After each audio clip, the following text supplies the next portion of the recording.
Добрый день, коллеги. Good afternoon, colleagues. On behalf of Detskiy, we are happy to welcome you at this video conference to discuss Q2 and second half of 2020 results, as well as a strategy update for the company. Representing Detskiy, we have the CEO, Maria Davidova, the CFO, Ms. Anna Germanova, the COO, Mr. Farid Karmanov, the Head of E-Commerce, Mr. Pavel Peshenko, Head of Logistics, Mr. Denis Gurov, as well as myself, Head of Director for IR and Investor Relations and Strategy, Sergei Levitsky. We have 2 hours for this workshop. We have this webinar webcast in 2 languages, Russian and English. It's going to be comprised of 2 parts. We have prepared a 30 minutes presentation for you with a strategy update for the upcoming 30 minutes, and then we'll disclose the second half results and proceed with the Q&A sessions. In the second part, my colleagues are going to dwell upon in more detail on key strategic initiatives, at which point in time we'll have a second Q&A session as well.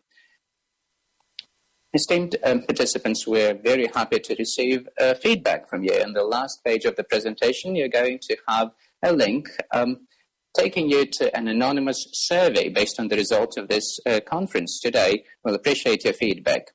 And then a few points on the Q&A. During the Q&A session, you'll have the opportunity to ask your question orally if you click hold hand or raise hand at the bottom of your screen, or you can click Q&A at the bottom of your screen and ask your question in writing throughout the session. Please note that in the first part of our session today, we'd appreciate questions on the financial performance and the financial results of the company. In the second part, we're going to deliver upon the strategy, and you'll be able to ask questions on the strategy as well. Over to the CEO of the company, Ms. Maria Davidova. Ladies and gentlemen, good afternoon. Before we proceed with the strategy, let me say just a few words about the results that the company has achieved so far as a public company in the past 3.5 years since we embarked on the road of an IPO. Let's proceed to page 3 of the presentation. On numerous occasions, Detskiy has confirmed the strategy choices and the fact they were correct thanks to strong and resilient financial performance, which is going to take us to even more interest that investors are going to take in this asset. First and foremost, Detskiy is a very strong team of high-class professionals, and we have a very efficient business model on top. Thanks to these 2 highlights, our recent years of operations have proved the point. The company is capable of tackling any hurdle or challenge and has a huge upside potential looking forward. Even in the challenging and turbulent crisis of the COVID-19 pandemic, Detskiy still managed to ramp up its revenue as well as the market share and also EBITDA. Now, let's take a look at our financial performance. In the last 3.5 years, Detskiy has demonstrated 1.5 to 2 times growth across all the key metrics. If you take EBITDA, we have nearly doubled the number.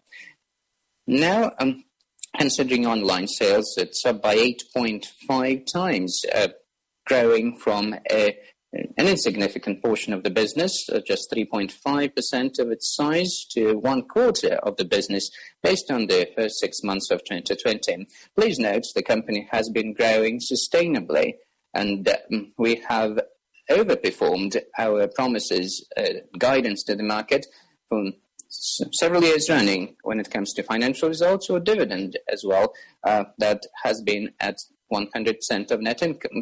We have been growing and continue to grow above the market, thus taking us to the strategic goal of Detskiy, which is consolidating the market. And all of that is happening despite the, not so pleasant and negative economic backdrop and a rather low growth rate of the economy at large and the market where we operate. So, over 3.5 years, since the time of the IPO, we have brought TSR of about 75%. That's the total shareholder return standing more than 27 rubles per share of cumulative dividends since IPO. We are proud of our achievements of the past. In the future, we intend to carry on with our growth story looking forward. Now let's continue to page 4 with a quick strategy update as well. Considering the key objectives of Detskiy's updated strategy, within 3 years to come, there are 2 major goals, which is about maintaining strong and confident leadership and goods for children, and then new opportunities, new markets that we intend to develop and grow as part of our main business. Now let us discuss these 2 objectives in greater detail. Considering solidifying leadership in children's goods retail, we intend to focus on a number of initiatives, starting with, developing our omni-channel model as we grow organically with our chain, with new stores to be opened and also new format stores, which our colleagues and myself are going to explain in a short while today. Then come online sales too. We would like to grow the market share of online sales, and we see an opportunity to ramp up from the current 25% to 45% in the midterm. Secondly, we intend to embark on a rather aggressive objective of developing the omni-channel logistics and growing our IT to support the developments of the company. Yet another initiative is implementing best-in-class UX and CX across the channels. And finally, our most recent project is about developing family marketplace. We launched that at the end of 2019. Here we intend to grow a family marketplace into the leading marketplace in the market for the family with the best proposition in terms of the assortment proposition and also pricing proposition for our customers. Considering our other strategic objective, please be reminded that's new verticals or new markets which would like to pursue as part of our general business model. Main business model, we have the following 2 objectives, which is launching a Zozavr store network and online platform with aggressive rollout thereof. And it's going to be omni-channel like we do with Detskiy, and use the online platform of Detskiy. As you may be aware, the project was launched back at the end of 2018, and by now we have gained enough knowledge and experience of how to develop this project onwards. We're going to explain the Zozavr story later on in this presentation. One other thing is about launching new digital services as part of a uniform ecosystem, single platform for shoppers as well as vendors and suppliers. Over to page 5. Let's consider how we intend to cement and build on the omnichannel leadership, starting with expanding the omnichannel retail platform. As we grow the retail platform we already have. In the midterm, we have the possibility to open 300 Detskiy Mir stores, the standard large size, and up to 800 Detmir pickup points. This format would enable the company to penetrate smaller cities and towns with less than 40,000 of population, where the standard Detskiy formats would not be as efficient, given the relatively small size of the local population. That translates into a new market with a potential of 25% of all goods on top of what we sell already, and that format, Detmir, is effectively a hybrid of a standard store with about 200 square meters of floor space and a pickup point. Thanks to our expansion opportunities, we intend to increase by 2.4 times from 847 to 1.9 thousand by the end of the midterm, and that's definitely going to drive our midterm sales. Please be reminded, we are now targeting 45% share of our online sales vis-a-vis the current number of 25%. Our logistics target is as follows: 80% of online orders must be delivered next day. Currently, that's 30% of next day deliveries, so that means we intend to grow this number rather significantly by 2.7 times. On top of growing organically, we also intend to open DCs and regional DCs. We're talking about 2 federal DCs with a capex of 2.5 billion rubles. They are going to support our growth offline, among other things. And then on top come 3 regional DCs, which are smaller in size, and the capex target here is about 100 million rubles for each DC. Now let's consider the third silo here, enhancing the UX and CX.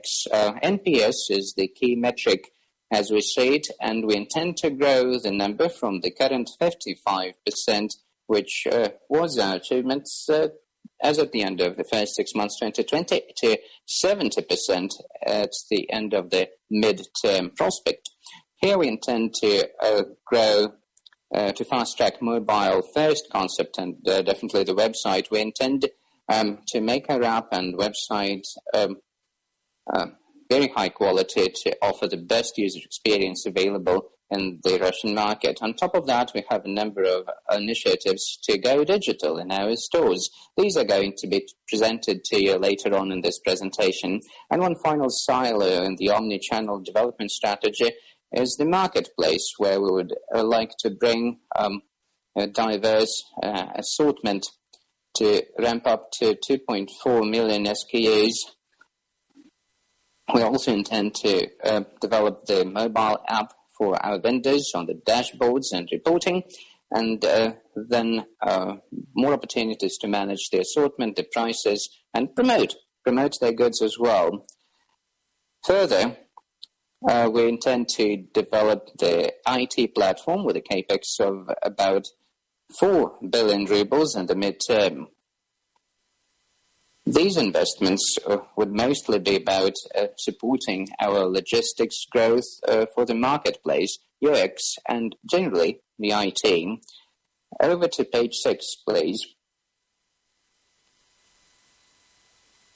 Let's discuss here the other strategic goals of ours, which is about new verticals or the new markets where we intend to go. 2 projects for you here as part of our new strategy. One is Zoozavr, which is specialized pet supplies shop. We have the pipeline of 500 Zoozavr stores in midterm, with the share of online sales at about at least 30% of this chain's revenue. This would allow us to have double-digit market share in the midterm.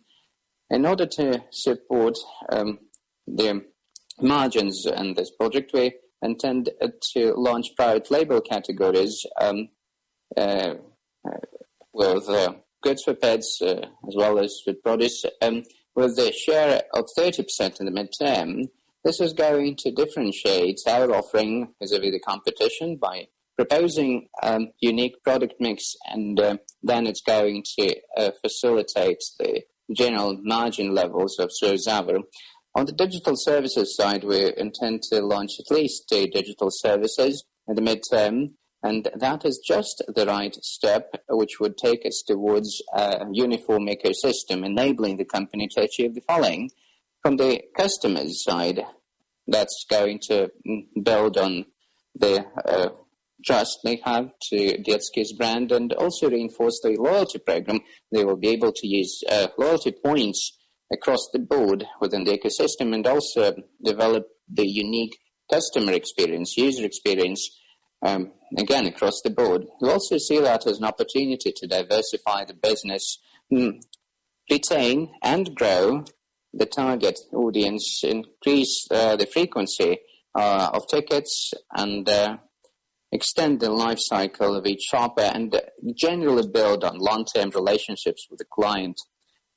The key digital services development areas have been outlined as follows: health, education, content, entertainment and educational content, other services, adjacent services such as find and babysitter, nanny for a kid, cleaning for your house, and then subscription services. Subscription is going to start as soon as the end of this year.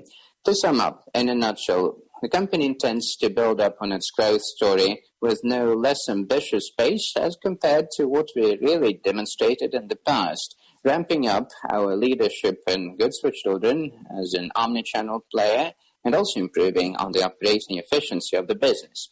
At this point, I would like to hand over to Anna Germanova, who's going to explain the financial results of Detskiy. Thank you, Maria. Good afternoon, colleagues. Before we proceed to our recent financial performance review, let me say just a few words about the COVID-19 pandemic and its impact on Detskiy. Please open up page 8 of the presentation. First and foremost, the COVID-19 pandemic lockdown, so the most challenging period that we had, has proven yet another time the fact that Detskiy has chosen the right strategy of being the omnichannel retailer with goods for children. Even in the harshest lockdown, we carried on operating our stores. When we shut down 83 stores, half of those are in our own initiatives because they were in large malls. They are in large malls, and with lower traffic, we decided to shut down the stores given the inefficiency. In May, we only had 38 stores shut down, but starting in June, all of them were opened up again. On the revenue side, we only saw a decline in April with 20% fall. In May, the growth was positive already. In June, it was a record high, 22% growth. Here we see deferred demand, of course, and then again, the start of the summer season, hence the growth of the revenues. And another thing, any crisis is a threat on the one hand and an opportunity on the other. I believe that Detskiy has managed to build up on its internal resources and opportunities to grow at the times of the COVID-19 pandemic. The sales growth were record high, it's like plus 300 times vis-a-vis 2019, and that was managed not because the customer behavior patterns have changed. Let's say they started shopping online very fast, but also because the company managed to restructure internally and restart all its internal processes. We have launched delivery services, which were not the case before, and then May we launched our own courier delivery, which demonstrated very good performance. My colleagues are going to explain that later on. As a result, online sales grew by more than 300 times in Q2, which really supported our sales revenues. Now let's go by slide by slide, starting with the top line. Top line growth, even though it was down in April, still Q2 demonstrated nearly 3% total revenue growth, or 7% year on year, 6 months to 6 months. We managed to have 59.8 billion rubles. Like-for-like was positive in Q2, with a lower number of tickets because of lower traffic, because of the government's measures on the lockdown. We still managed to maintain positive like-for-like revenue thanks to 13% upward movement of the average ticket size. And then the retail prices were reviewed upward for the imported goods because of the ruble devaluation. Total like-for-like for the 6 months was 2.4%, and again, pretty much the same. On the e-commerce revenue, here we see more than 300% growth, so we made 8.6 billion rubles in Q2, as you can see in the bottom left. The share of online or e-commerce revenue is up significantly with more than 30%, was more than 20% in the second quarter, more than 30% in the second quarter.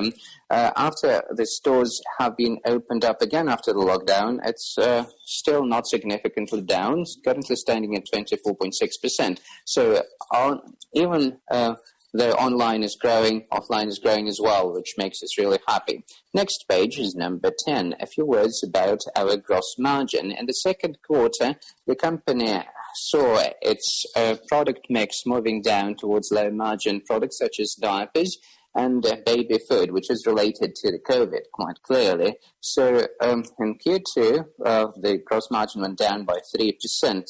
So of the first 6 months, though, it's less than 3 percentage points. It's just 1.5 percentage points.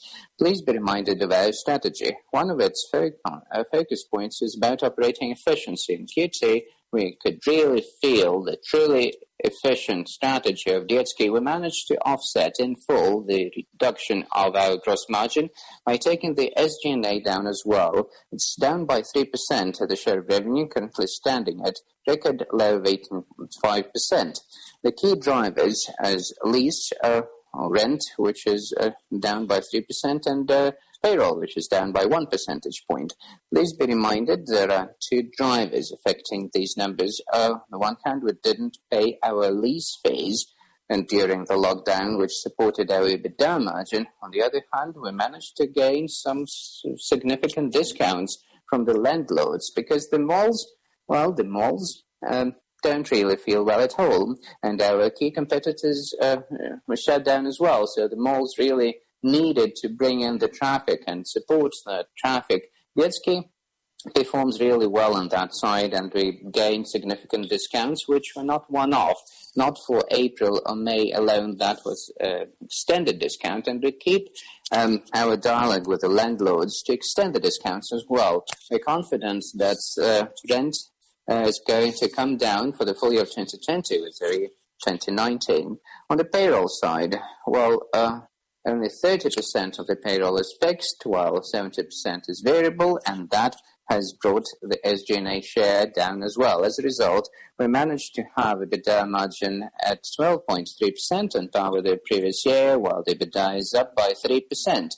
And for the first 6 months, adjusted EBITDA is up by more than 9%, and we managed to improve the EBITDA margin by 0.2 percentage points, making 5.8 billion rubles in total. Next page, let's discuss the cash flow conversion. Well, with our business model, with our asset-light business model, we have high ROE and cash conversion. ROIC was on par with the previous years. You can see, and cash conversion is up from 70 to 89%. On the cash flow side, please be reminded, Detskiy's business is very seasonal by nature because of various payments to our suppliers and vendors. In the first 6 months, we normally pay for the goods procured and sold in the Q4 of the previous year, and also some deliveries of winter collections that is coming on sale later on. So our operating cash flow is normally negative in the first 6 months because of significant investments into working capital. For the 9 months, it's normally closer to zero, and in the fourth quarter, we gain most of our cash flow. On the right-hand side, you can see that back in 2019, the adjusted EBITDA was 14.7 billion rubles, while the operating cash flow was 11 billion rubles, which is very significant, isn't it? Now, at the end of the first 6 months, it's negative, minus 6.6, that's as always, and that is about investing into the working capital. We have two drivers here. One is the expansion of the chain with more procurement volumes and more payments to suppliers and vendors. On the other hand, please be reminded, in the first 6 months, we did additional purchases to mitigate foreign currency risks and maintain additional margins into the future as we sell imported goods. So that is about 1 billion rubles worth of working capital. On the capex side, we only invested into opening new stores and maintaining the existing chain was 670 million rubles. That's less than in 2019. Please be reminded, in the first 6 months of 2019, we had a one-off investment into acquiring a property in Moscow, where we currently have our flagship store. Please continue to page 12 to discuss the financial policy and the debt of the company. The company has traditionally been rather conservative in its financial policy. We bring in only rubles to match the revenue. We work with leading Russian and international banks. As at the end of the second quarter 2020, we managed to take our net debt down from 26 to 24.9 billion. and the leverage is down from 1.9 to 1.6. Our cost of debt is down as well at 7.5% of the weighted average interest rate as of Q2 2020. The bond placement we did in early May of 3 billion rubles worth played an important role here, and the maturity for that placement is 3 years. Please note that as at the end of June, we had more than 27 billion rubles worth of undrawn credit limit, which makes the company very confident in ahead of the high season in the fall, which is upcoming. Over to page 13, let's consider the returns to shareholders and the dividend policy. Please be reminded we have the dividend policy suggesting that 50% of the net income must be paid as dividend, but historically we have been paying up to 100% of net income under the Russian accounting standards. For 2019, we paid more than 7 billion rubles as dividends. In the first 6 months 2020, IFRS net income is down by 1 billion rubles, which is mostly driven by FX movements, and we believe that's a one-off effect. And again, in the first 6 months, it's 1.5 billion rubles of unrealized FX losses, but the net income is down by 1 billion only because the rest has been compensated by improved financial performance and the growth of the chain. Please be reminded that the company is paying the dividend based on the RAS net income. The RAS net income is only insignificantly down by 200 million for the first 6 months. So the number currently stands at 1.3 billion rubles as compared to 1.5 billion rubles for the first 6 months of 2019. This is a very insignificant reduction. We're confident looking into the future, and we believe we can see a very strong improvement in the third quarter this year. Why so? Please be reminded, as at the end of the first 9 months 2019, we had 3.7 billion rubles of net income under RAS. So in the third quarter alone, we made 60% thereof, or 2.2 billion rubles in total. The company is currently looking up to the high season of the third quarter. So we believe there is no ground to suggest our dividend could come down at all, because there is no reason for that. doing so. Traditionally, we pay dividends 2 times based on the 9 months results and based on the Q4. So we have paid for Q4 last year already. Part of that payment came in July, and the board supported the management's initiative to pay the other part in early October. We are looking forward to the general shareholders meeting. Have every reason to believe this decision is going to be supported, and the payment will be incoming in early October. Now let's consider page 14 with a guidance update. The company is generally not changing its strategy because we're confident that the omni-channel strategy for children's goods has proven its good efficiency. We provide good returns to the shareholders, so we'll keep building up on our store chain. So we'll have at least 70 stores of Detskiy, mostly in Q4. We also maintain our guidance of opening our standard stores, at least 300 Detskiy stores in medium term. As Maria has explained, we intend to have at least 800 of Detmir pickup points in medium term and 10 stores of the new Zozavra format. We also maintain our revenue guidance, as explained earlier. We're also confident that the marketplace, Detmir, pickup points and Zozavra are going to support our revenue growth on par with what we had in the previous years. And then online revenue to increase from 30% currently to 45%. Adjusted EBITDA, we maintain our guidance that our adjusted EBITDA margin under IFRS 16 and under IAS 16 is going to be 10%, in the 10% area. It's going to be double-digit under IFRS 16. We intend to grow the share of high-margin private label sales to about 60%, offset the investments and maintain the adjusted EBITDA margin. We're also confident that SG&A side of the business will be reduced. through improving operating efficiency.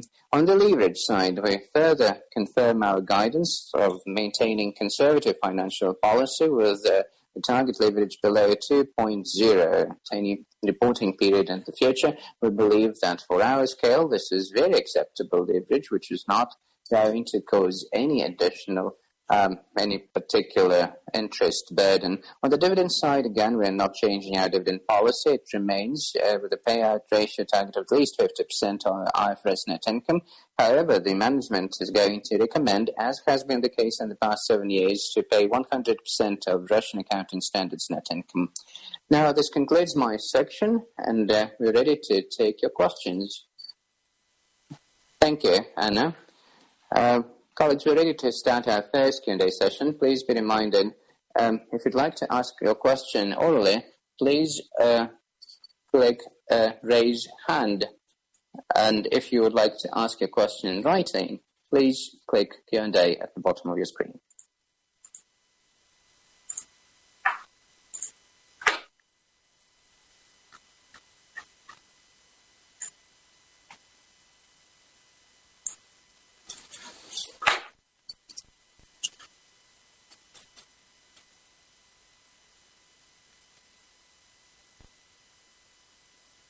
Colleagues, the first question, orally.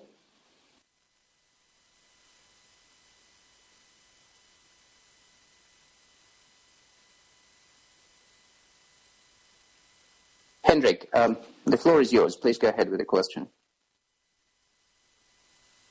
We can hear you. Okay, great, thanks. So I just wanted to follow up on your revenue comments for July, which is obviously quite encouraging with revenues by about 24% in the first 2 weeks of July with your trading updates, which implies sort of a quite a big slowdown in the second half.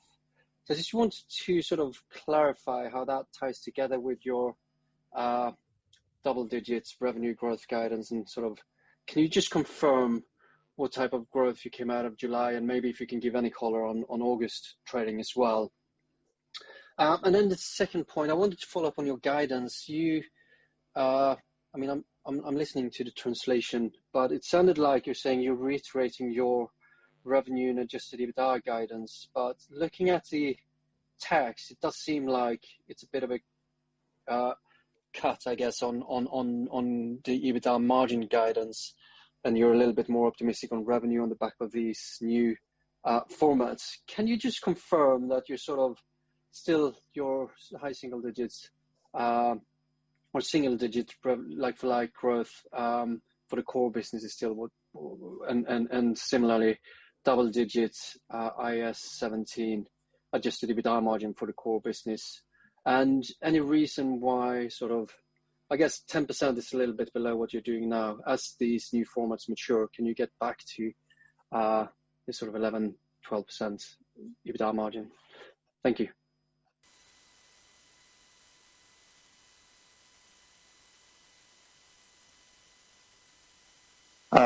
Good afternoon. Thank you for your question. Let me answer that. You're absolutely right. Our revenue growth June was quite good. It's double digit, and in the first 23 days of August, it's still double digit revenue growth.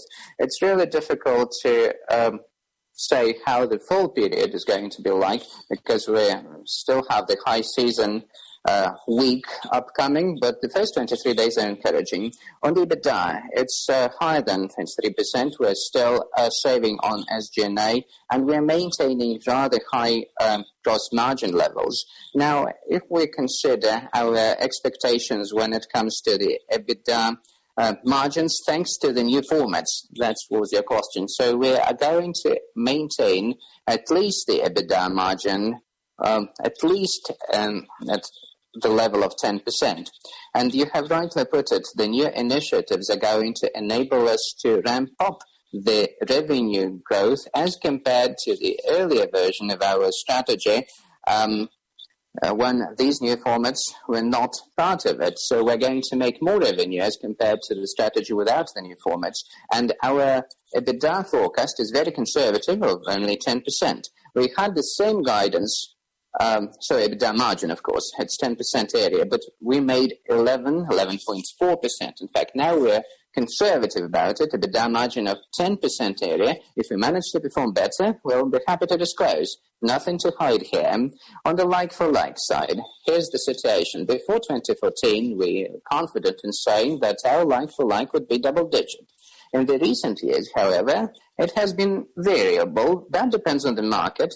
But again, our like-for-like is always better than the key peers on the market. So when it comes to like-for-like, it's going to be pretty much the same as has been in the past, and we're going to overperform the market. Thank you, Anna. We are happy to continue to the next question then. And we have a question from Mr. Maxim Nekrasov.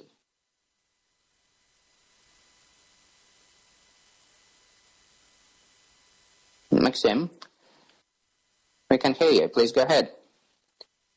Thank you for your presentation. I have a few questions, frankly.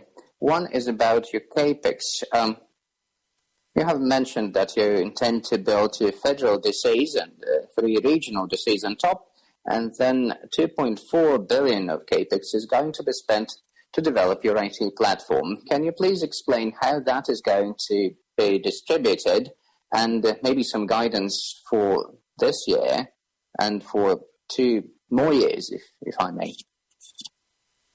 Thank you, Maxim, for your questions. Again, Anna is taking the floor. Let me handle that. Well, you have rightly put it. Our strategy provides for significant investments into logistics to maintain the high growth rate that we're promising. That again, given the scale of the business, that is not a significant number. 2 to 2.5 billion rubles are required to open one federal DC, and that's not a significant number, so we intend to open up one in 2022 and another one in 2024, and that includes both the warehouse and the equipment. And on the regional DCs, it's really insignificant. Only 100 million rubles we start saving immediately on the logistical leg, so that investment pays off in the very near future. On the IT side, well, we do intend to invest into IT, and that investment is going to be into both IT development and acquiring the licenses required. In terms of putting a burden on our cash flow, all of that capex plus 100% dividend, it still fall within the target leverage of below 2 times. As at the end of each period. So part of these payments will be paid by our operating cash flow with no increase in the debt burden. For this year, we intend to have the capex of 2.5 billion. That's the guidance. For 2021, well, maintenance capex plus the main Detskiy stores, it's going to be about 2 billion rubles. With each Zozava or Detmir pickup points, so it's 1.4 billion rubles in total, and then we intend to have 100 million for each of the regional warehouse, so, and then the IT, so the numbers are not that significant. Understood. Okay, may I ask another question? Yep, please go ahead. On the dividends. Thank you for your answer, Anna. I have a question on the dividends. You pay under RAS accounts, right? So in case you have some one-off issues on the RAS side, let's say FX or whatever, and the actual net income number is less, but your cash position would enable higher payments, would you consider any additional means to distribute dividends or other capital to the shareholders, such as buybacks? Thank you. I got your question, Maxim. Well, as of now, we don't see any particular threat that would target reduced dividend flow under RAS. But in case that happens, we cannot exclude the buyback because, again, our debt burden is rather low, and we can see that has been the case throughout. take a look at all of our guidance numbers. Again, we don't see any threat to have a reduced dividend flow. Understood. Thank you. And thank you, Anna. We're ready to proceed to the next question. Mikhail, please go ahead. Thank you, colleagues. Thank you for this update call. I'm wondering if you're currently disclosing any information on store economics, be it Detskiy or Zozava, such as the floor space or capex required. Do you disclose anything?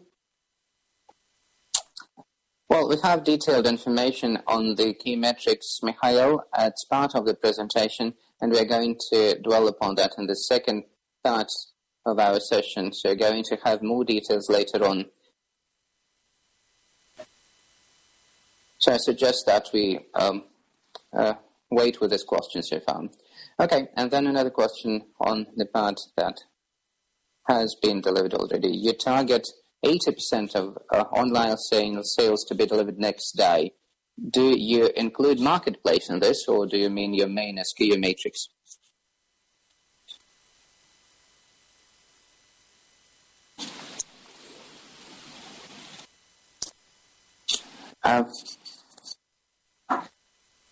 Mikhail, we are conservative.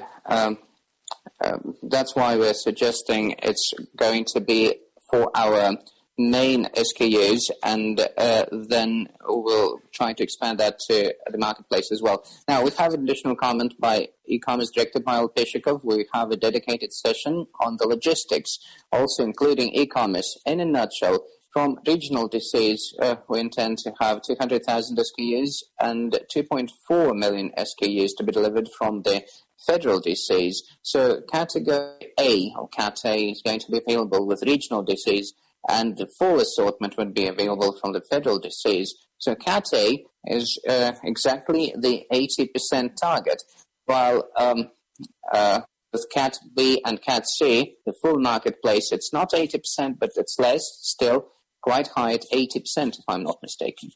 Thank you. Okay, the next question is coming from Mr. Evgeny Kirpnis. Please go ahead, Evgeny.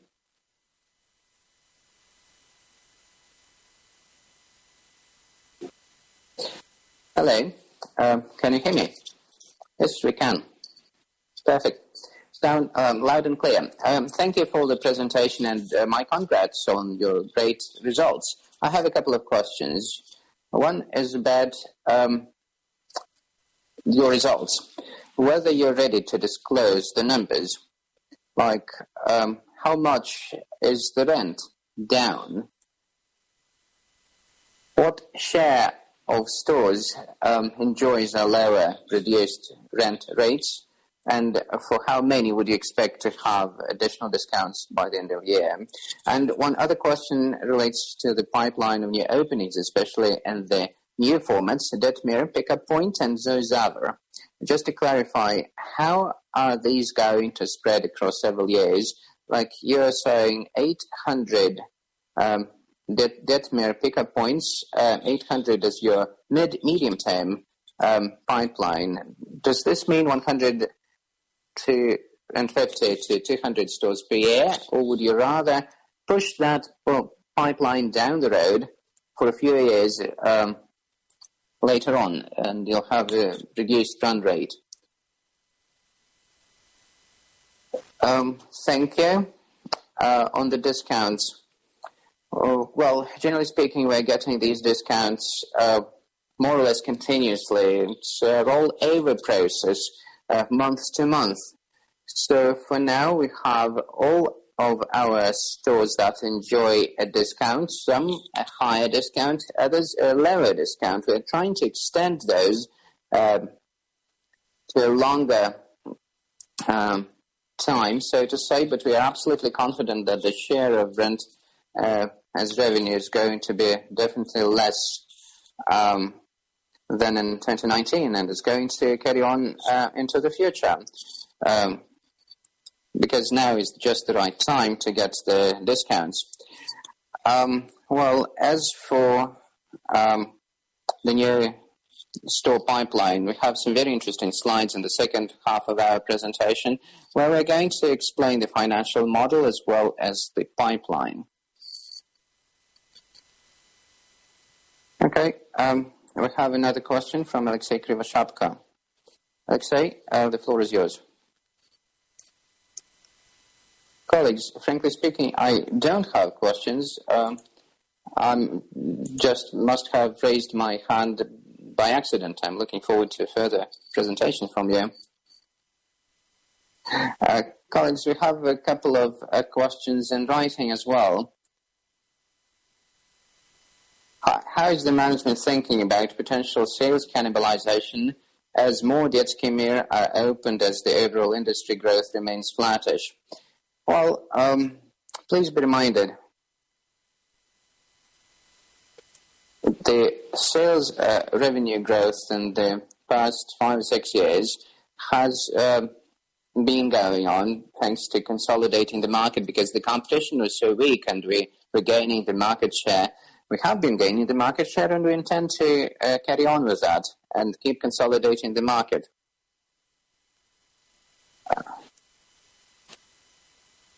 Also, please be reminded, most of the new openings are happening in new cities.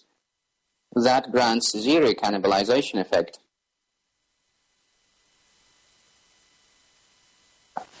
Also, we expect that part of our competitors' stores will be replaced with Detskiy or superseded by Detskiy. On the new Detmir pickup point format, that's an absolutely new market. We'll be hitting new cities and towns, hence zero cannibalization.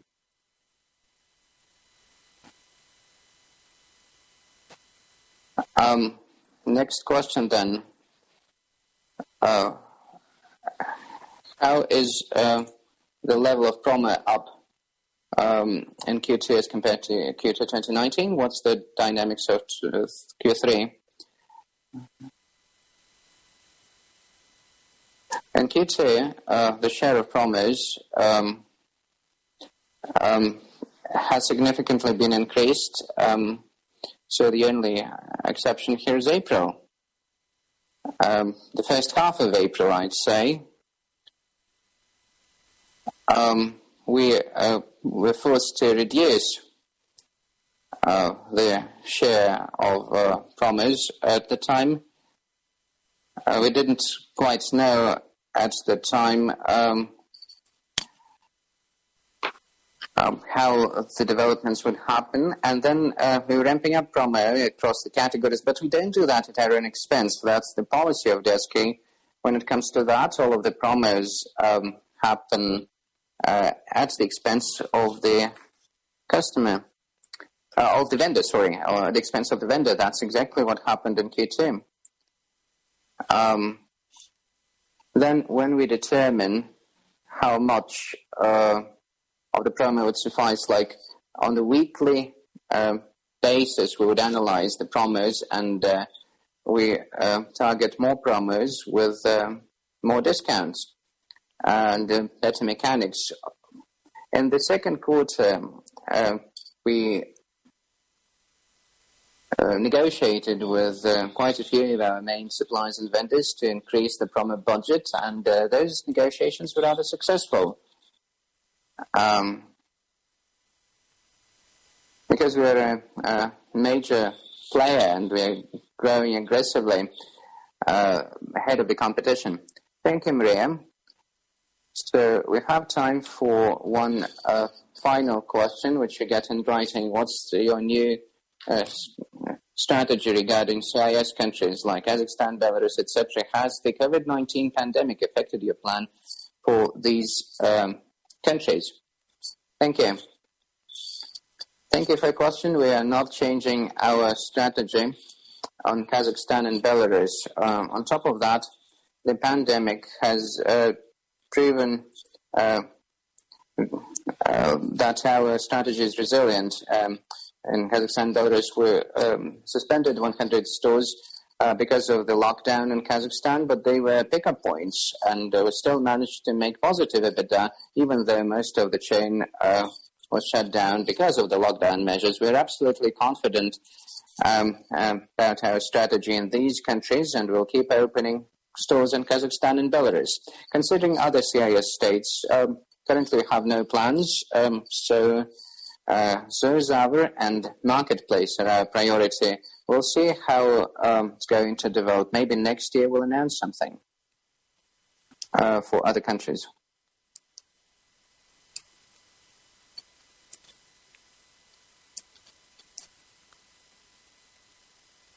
And colleagues, we have another question in writing. And after that one, we're going to proceed with the second part of the session. Here's the question. Please comment on the turnover of your inventories and receivables as at the end of 2020, as you said.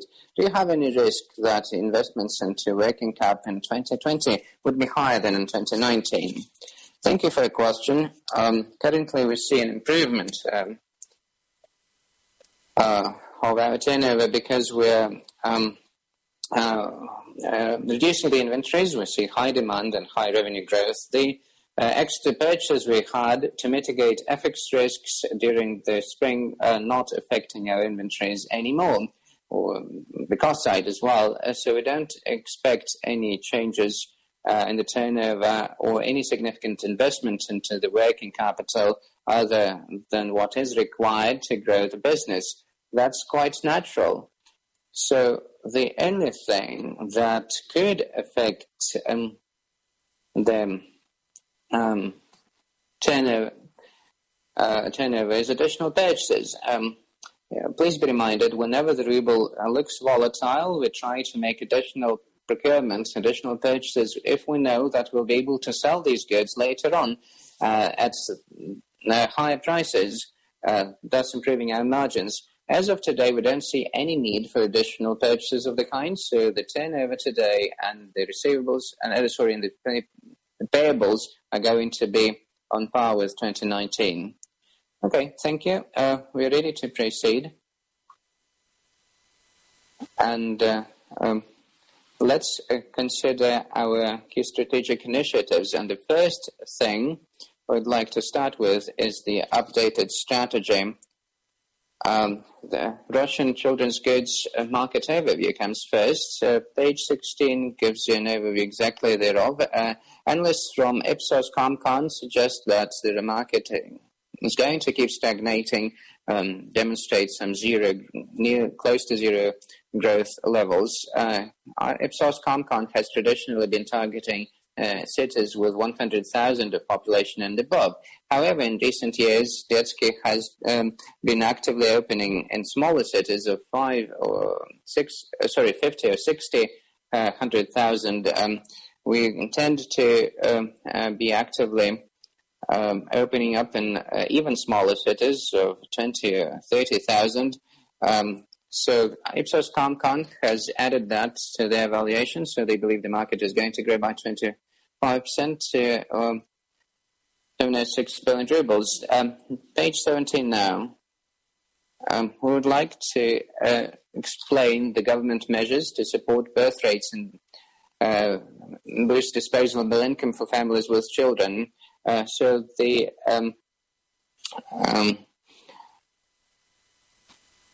allowance per child has been updated. In the past, it only kicked in for the second child. Currently, it kicks in with the first child already. So we have considered the overarching effect across the year. It's more than 180 billion rubles in total. So that's an indirect impact because people cannot really spend this money in retail stores, but that affects the birth rate positively. So that opens up some of the budget, some of the household budget, which can be spent in Detskiy stores, among other things. We also saw one-off support from the government in the second quarter during the lockdown related to the COVID-19 pandemic.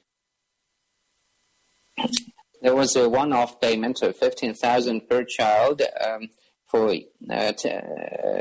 children less than 3 years of age, and 10,000 for children 3 to 16, with a total number of about 500 billion rubles. And again, here they have no limits. People are welcome to spend that in retail stores. We could see that in the market, and we could see that in our stores as well. Now, the population is actively spending in our stores, among other things.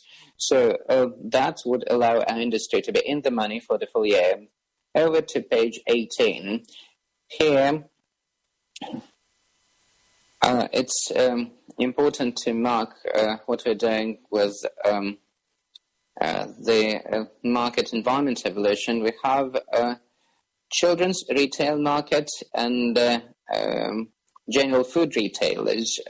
As compared to specialized stores, the market share is pretty much equal of 39%, while online is the fastest growing, in fact, the only growing channel. So Ipsos Comcon analysts believe that, and we share their view, the contribution of online is going to grow 2.5 times to 40% in total. Now let's consider the key players in the market. Detskiy is clearly the market leader with 26% of the market share in cities with population over 100,000 population. 3 times below comes Wildberries. That's a pure play online retailer. Wildberries is demonstrating some very good growth rate at 2 to 2.5 times. Even during the lockdown of Q2, the omni-channel model the omni-channel strategy was very popular with the customers and also in demand. During the peak of the lockdown in April, online sales demonstrated the highest growth pace in online sales, and the share of pickups did not come down significantly, and it ramped up and recovered after the lockdown very fast. Next come classical specialized stores, Detskiy, Synochki, and Korablik.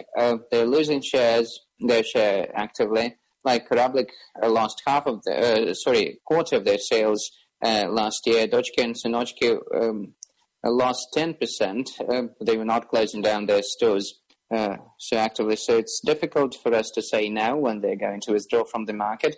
And we see these as additional opportunity for us to grow and consolidate the market. One other player is Ozon. Again, pure play e-commerce. Their current share is rather small, but they're demonstrating some good growth pace on par with Wildberries. One final page for this segment, page number 19. Here I would like to highlight additionally the two important categories of baby food sales and diaper sales, where we compete mostly with food retailers. As you can see from the page, we're demonstrating some good growth pace for our market share. The dry baby food mixes, our share is 50% in Moscow and more than 30% across Russia. That's why we believe Detskiy is a socially important business. That's exactly why we're entitled to carry on operating our stores during the lockdown. On the diapers, bottom part of the page, here you see Detskiy is the absolute leader with more than 30% market share. On the declining market, Detskiy is pretty much the only player increasing the market share. Now we can continue to the next section, over to Pavel Pishchikov. Thanks, Sergey. Thank you. I'd like to explain what we do with the UX and how we are improving the user experience when interacting with Detskiy. Customer needs are in growing all the time. It's not enough to get the best product at the best price and fast. On top of that, they must have a comfortable and convenient user experience, be it online or offline. Our new strategy dedicates special focus on customer satisfaction with their shopping experience with Detskiy, and the key metric here is NPS. As explained earlier, our strategy targets to increase that from 55 to 70% by 2023. The contribution is made by a number of drivers, such as convenient location, friendly approach of the staff, speed of the delivery, and reliability thereof, and so on and so forth. However, usability of our websites and mobile apps also have a key influence on NPS. Given that, the UX plays a major role as part of the new strategy. At the end of 2019, we launched Detskiy's mobile app. The launch was very successful, with more than 3.5 million downloads in 6 months. Currently, our app ranks 40th and 15th in shopping category, ranks 15th in the shopping category. In the past, it was 64%, with 34% coming from desktops. Currently, 85% of the traffic is coming from mobile devices. More than half of all purchases are made using our mobile app. Given that, we focus on developing the mobile app, of course, expanding its functions, which is still lagging behind the functions available or the functionality of the website. We would like to target mobile-first development in 2020, and we expect the functionality of the mobile app to outpace that of the mobile website. We would like to make it the best app in the shopping category in the midterm. That's why we have outlined key functionality and how, or roadmap, if you wish, to develop the app. We have that ranked at Tier 1, Tier 2, and Tier 1. So I'd like to move from Tier 3 to Tier 2 now, and would like to achieve that by 2021 to 2022. So then over to the next page. Here you see the functionality which is going to be implemented in the mobile app in the very near future. We're going to have a new personal account, which would be uniform account with a website and subscription functionality to get diapers or baby food that you need regularly. We have the new shopping cart checkout, which has improved conversion by 11%. Currently, we're beta testing that. Apple Pay and Google Pay is going to be added very soon, as well as the possibility to link your bank card. So that is just a small portion of functionality to be added in the very near future. We have changed our approach to priority ranking the tasks. In the past, we looked at the commercial numbers, like improving the margins, reducing the costs, bringing up new revenue, while the new strategy suggests we also include into the ranking the user experience metrics. So now we have feedback collected from the customers. We use targeted studies and surveys, as well as customer experience surveys. With Mystery Shopper program launched as well, analyzing this feedback, we identify the improvement areas where we have dedicated task set. This may not affect sales or income, but higher loyalty of our customers definitely to be converted into higher commercial numbers. Page 23. We have a significant volume of additional free traffic. Please be reminded that we have the best traffic and the best website. So we'd like to have all needs of mom and her baby covered. Like in case they need any goods or service, they open Detskiy app without losing time to search on the web. In order to achieve that, we would like to develop our digital products as an ecosystem, not only offering children's goods, but also adding additional digital services. We're still at the beginning of this road, having identified key improvement areas such as DM health, for example, remote medicine, or entertainment, cleaning, babysitting, school training, etc., or digital content such as paid access to cartoons and online games, or training programs and tutors, sale and purchase of used goods between customers, and premium access to exclusive discounts. We are looking into the options we have in each of these segments. For example, we could partner up with some existing services in the market, or create new services from scratch. Integrating that into Detskiy ecosystem is about bringing free traffic of a loyal audience that trust the brand of Detskiy Mir. They're used to the ecosystem, they're used to getting good support. And Detskiy, additional traffic and additional audience may be coming with this traffic, and be as a means to monetize that, and then we can build a longer-term relationship with the customers. The Detskiy brand is the best to tackle this task. We would like to implement 2 of such services this year to build up and develop the business model and come up with our plan up until 2023.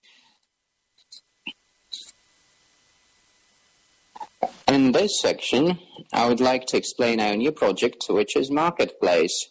One of the company's strategic development priorities is about setting up Deem's Marketplace. That's our vision, why we decided to do that at Detskiy. Please be reminded, the product mix is the best competitive advantage of online stores. We have seen that online stores with broader set of SKUs are winning across the world and also in Russia. Our customers are capable of finding just the right product for their kids in the Detskiy app, and we would like them to do the same. They don't need to search for goods elsewhere. They open up Detskiy app and search for what they need. Detskiy enables great product assortment management, so the vendors are welcome to manage their assortment and advertising at a much lower cost as compared to classical retail. Using e-commerce infrastructure and low marketing costs, it's much cheaper to build the marketplace within DM's environment. We would like to focus on FMCG and fashion in mid to mid-high price segments. We intend to ship from our warehouses, charging a commission from the vendors. In the future, we would like to test adjacent categories going beyond children's goods, but taking into account Detskiy's mere target audience. Page 26. Let's see how DM's Marketplace would offer a compelling CPV to shoppers and merchants alike. It will be convenient, and it's going to have lowest price promise. They will continue to transact with Detskiy Mir, a trusted provider. They will be familiar with order pickups, and they will be part of a loyalty program, while merchants are going to have access to massive traffic of customers in Detskiy's app. They'll have access to loyal audience and a convenient way to manage their inventory and easy access to API or using their account setup, and convenient delivery opportunities. Page 27. We don't split 1P and 3P for the customer. So it's our goods and third-party products. So it's still same catalog. You could see that in the same search output, and it would be the same convenient way for the customers to select the goods. They have the account for the merchants as well. They can create products and description. They can set prices and generate warehouse shipment orders. In the future, we expect to expand the list of features to join promotional events and offers, see price analytics, so that they could respond to customer feedback and use our advertising tools. Then we'll see fulfillment commission to be carved out from the overall commission of the marketplace. Our target is to have the broadest range of goods for children in Russia. Traditionally, we had 20 to 30,000 SKUs in the stores and 50 to 60,000 SKUs on the warehouses available online. We'd like to ramp up to 200,000 SKUs before the end of this year and expand further to 2.4 million SKUs by 2024. As you can see, the current SKU list for ozone is 665 million thousand, and Wildberries have 1.8 million. So obviously, if our competitors improve, we'll ramp up our targets as well. We'd like to be the number one seller of children's food goods and intend to have the largest share of marketplace in our sales. On top of that, we would like to test other categories adjacent to goods for children. Having focused on goods for children, we'd like to go beyond it, but rather I'm talking about 2024 and 2025 onwards. That's it for my section. Over to Farid Kamalov, our COO. Thank you, Pavel. I'm going to present section 6 of the presentation with digital transformation of the retail channel. Let's start with the 3 key projects up until 2024. Our largest project, as you hear from Maria, is the new format of Detmir pickup points, or PUPs. That's our internal name for it so far. The pipeline is about 800 stores in the medium term, or 1,200 stores in the longer term. And another project is about In-Store 2.0 to modernize and expand online order pickups and fulfillment within the existing DM Classic stores to build up on the feedback collected by Pavel Pishikov's teams. And finally, third project, Detskiy 3.0, full digital transformation and modernization of all stores to make them fully online and pickup capable. The clients would like to see different and would like to transform accordingly.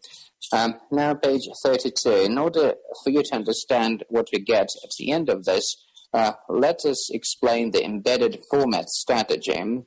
Well, the format of all these matryoshkas, for all these matryoshkas, you have a pickup point. You can pick up the goods at any of the matryoshkas. So the flagship is 2.5 thousand to 450 square meters stores. The Detmir PUPs are represented by the blue matryoshkas, covering from 100 to 200 square meters of floor space. That is going to be about 300 stores of Detskiy and 800 of Detmir PUP. Now, the following page, number 33, why Detmir PUPs? The answer is very straightforward. First and foremost, we'd like to expand addressable offline market in two smaller towns, which are unable to support a full DM store. Secondly, we continue to grow the chain once the core format approaches full penetration. Thirdly, small cities have least competitions, so capture market share in geographies with less competition. And finally, but no less important, the most important, I think, is enhance online order pickup delivery reach and share of sales. We need these contacts with customers where they would be able to pick up their orders. So the market size of children goods is about 706 billion rubles. So it's 10 to 100,000 of population which we target. Currently, we have 273 cities and 80 million of the Russian population, which is about 70% of the urban population in this country. Now, in the midterm, we intend to open DM stores in 85 more cities and have Detmir PUPs in 315 stores, thus ramping up from 78 to 93% coverage. Next page, number 34, just to respond to a question asked in the first Q&A session, let me explain what Detmir PUP is about, the format profile as well as store-level economics. That's 1 to 200 square meters, 80% selling area of total area, 2,000 SKUs, the most demanded products. So we're going to have all classical tools that we use. So it's 10 to 50,000 small town catchment areas, and we intend to have 50 offline to online sales.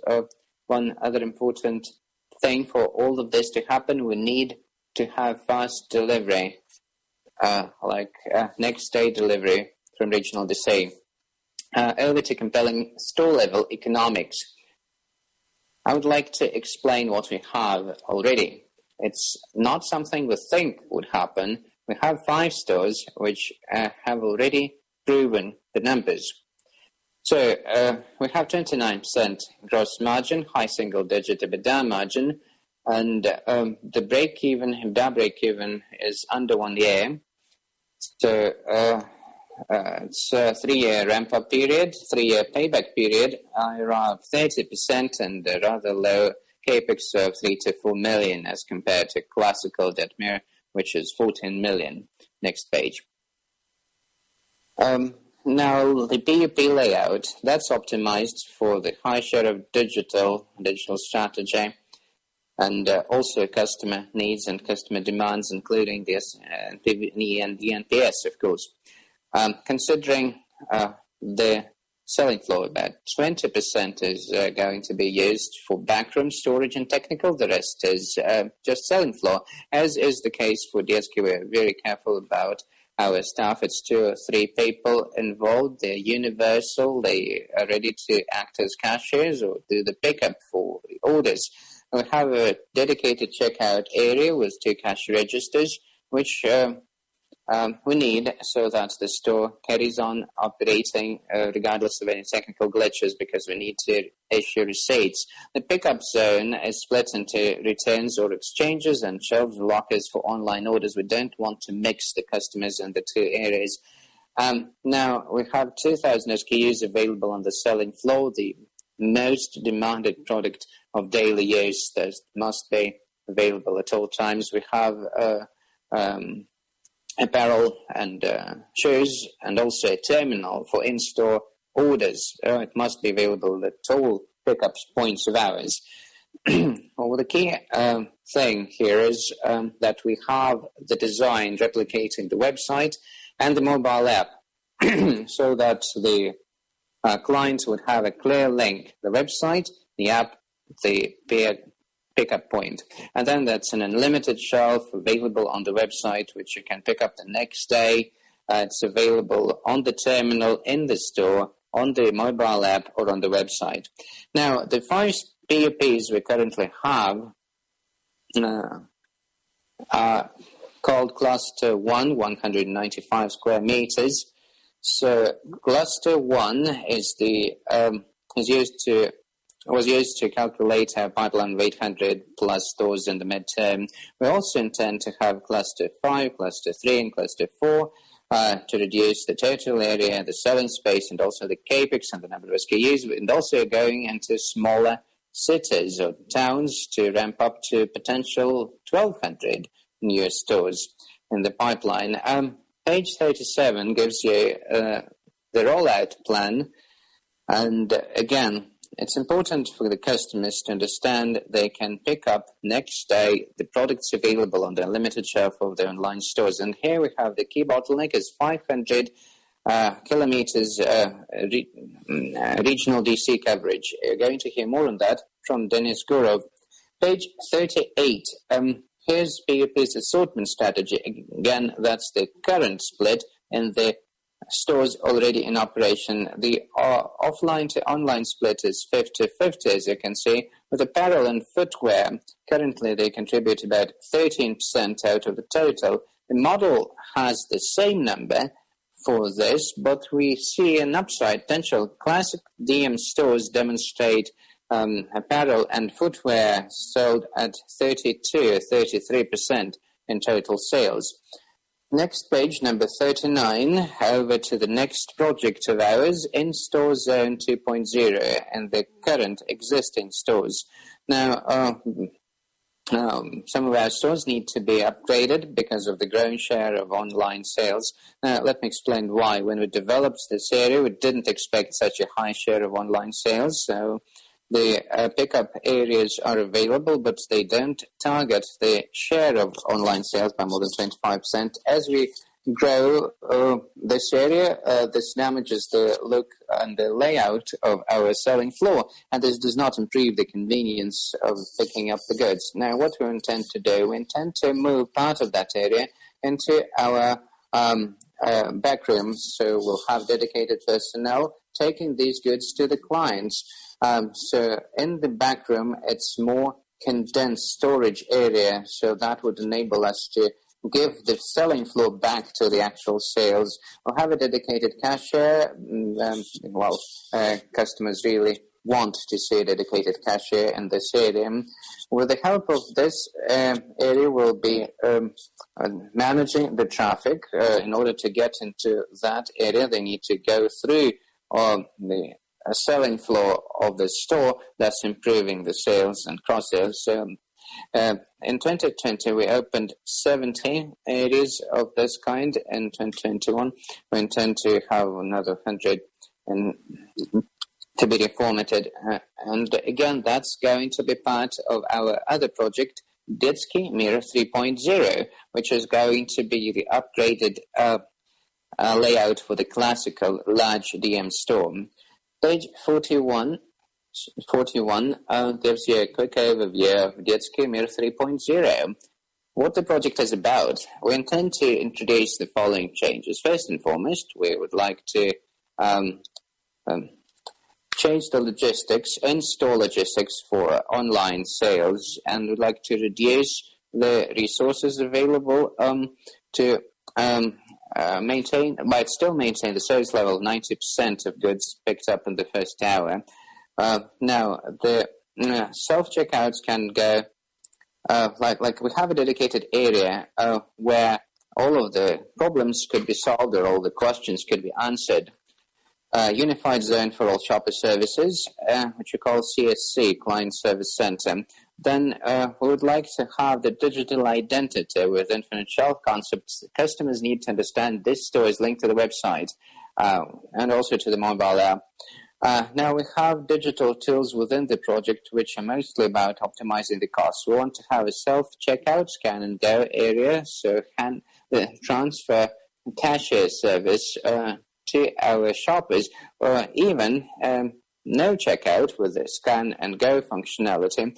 We'd also like to revert to electronic price tags. Our key strategic cutting edge is about price monitoring and pricing. We'll be able to reduce on the labor costs if we want to change the prices in an offline store, and also mobile app for employees, so that I will have 14,000 employees. We would like them to get fast, dedicated tasks and perform better. Have a new cockpit now. Once a client makes an order online, that would be available on the tablet of the dedicated person in the pickup area who would be actually doing the pickup. That enables us to move much faster. And finally, page 42, I'd like to change the visuals as well. We have a Fitch proposition, Fitch concept with Megatropolis flagship store to be opened in December this year. We'd like to replicate that a little bit with clear and more accessible navigation, because that's the feedback we're getting from our customers. We'll be using that concept only for the new stores. And most importantly, the cost of the new concept is on par with the cost of the old concept. So the economics model would going to be the same. Over to Denis Gurov, our head of logistics. Thank you, Farid. I would like to explain section 7, which is about omnichannel logistics. So page 44 is currently on your screen. As explained by Maria earlier, we're improving our logistics competences, which is the integral part and the key part of our omnichannel strategy. We would like to be closer to our customers and ensure convenience and delivery pace coming from our DCs and also stores. Thanks to the omni-channel strategy, we have the competitive advantages vis-a-vis the online players, and we target to have in-store pickup as the key growth point for our revenue. We already offer a broad range of delivery channels and see the potential in improving the pace and reducing the costs. Over to page 45. Our logistical infrastructure is comprised of main DCs or federal DCs and then regional DCs. Federal DCs would be capable of housing 2.4 million SKUs, our own goods as well as the marketplace. We deliver to all offline stores as well to the regional DCs. And then we also ensure courier delivery to the customers, but it's only convenient for shoppers in cities nearby. We would like to move closer to our customers with regional DCs with 5 to 10,000 square meters, capable of housing 200 up to 200,000 most popular SKUs, and ensure next day delivery to our customers and stores within the radius of 500 kilometers, thus reducing our logistical costs by cutting down on the delivery leg. We also have fast delivery, express delivery from the stores within several hours. That's the unique competitive advantage that DM has, and not a single online player in the Russian market is capable of offering this service level. Page 46, how we see our development looking forward. Currently, we have 2 federal DCs in the Moscow region. This year, we launched a regional DC in Rostov. We're currently leasing that and fully operated. This regional DC is overperforming by 70% for online sales. In the first quarter of 2021, we'll be opening another regional DC in Kazan. However, we would like to test the 3PL model so that we could pick the right model looking forward for the regional DCs. Our plans before the end of 2022 include include 2 more in St. Petersburg and Novosibirsk, and also in 2020 we're going to open one in the Urals, and then we'll pick one region to open the federal DC at a later stage, thus expanding our coverage significantly.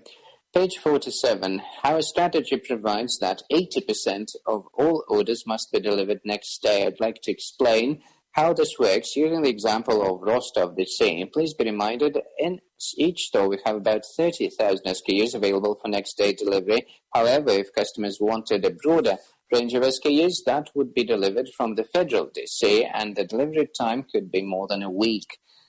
Once the regional DC was opened in Rostov, the matrix of 200,000 SKUs became available for next day delivery.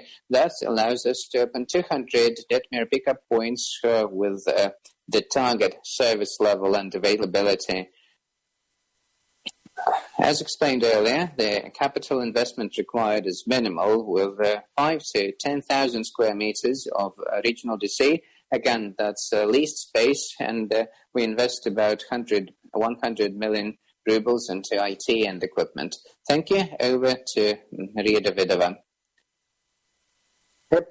Let's continue with page 49. That's the final section of this presentation, and one other remaining strategic project of ours. Let's talk about Zozavr.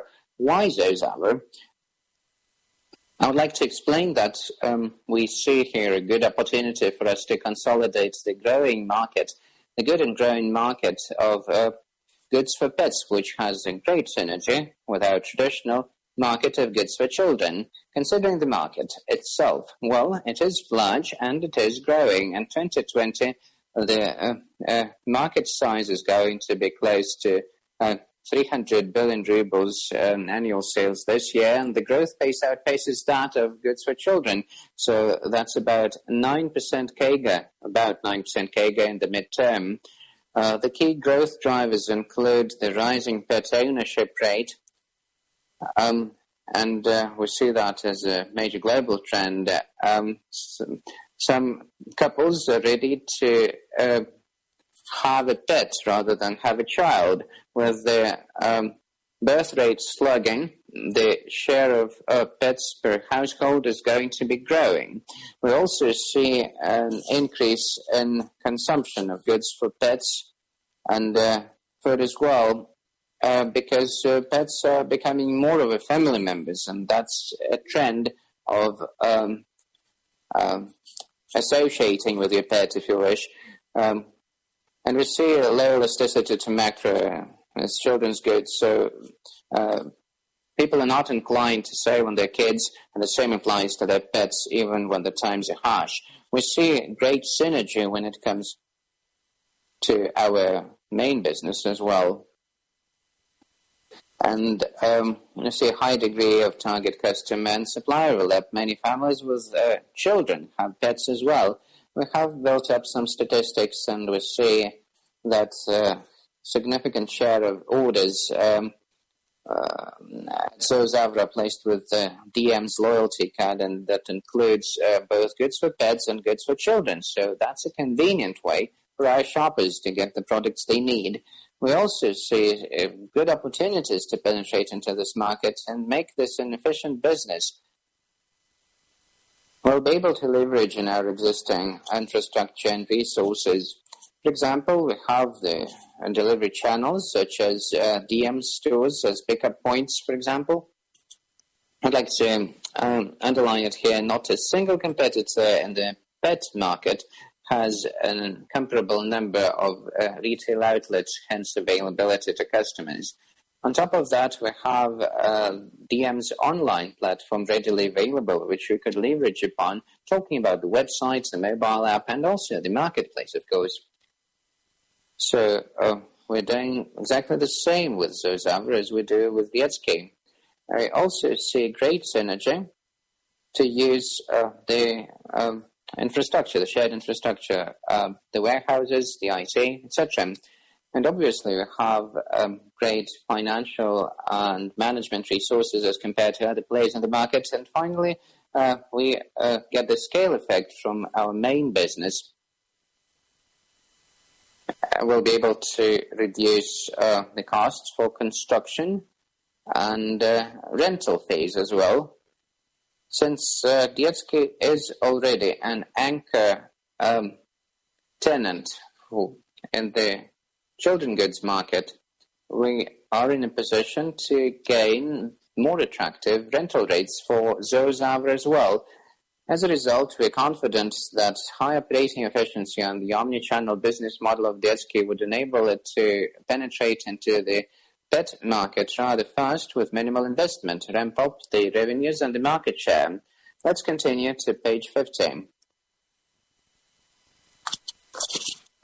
Let us discuss very briefly on what the pet market or pet supplies market is about. Let me reiterate, the pet supplies retail market is already quite sizable in this country, but we are confident that the growth outlook is even better. In the past periods, it has been growing at 10 or 11%, which is again much faster than was the case for the goods for children. Looking into the future, the growth pace would be expected to be about 9% in pet food and more than 7% in other pet supplies, which explains why this is such an attractive market. Over to page 51. Just a few words about the competition. We see this as a great opportunity to gain a sizable share of a fragmented market, and it is not at all consolidated. The top 5 competitors currently contribute only 8% of their combined market share. All of these players mostly operate in limited areas of only 2 regions, Moscow region and St. Petersburg. So the largest of the competitors here is Beethoven and 4 Paws, or 4 Lapy, have a market share of 2.7% and a limited number of stores, 1 to 200.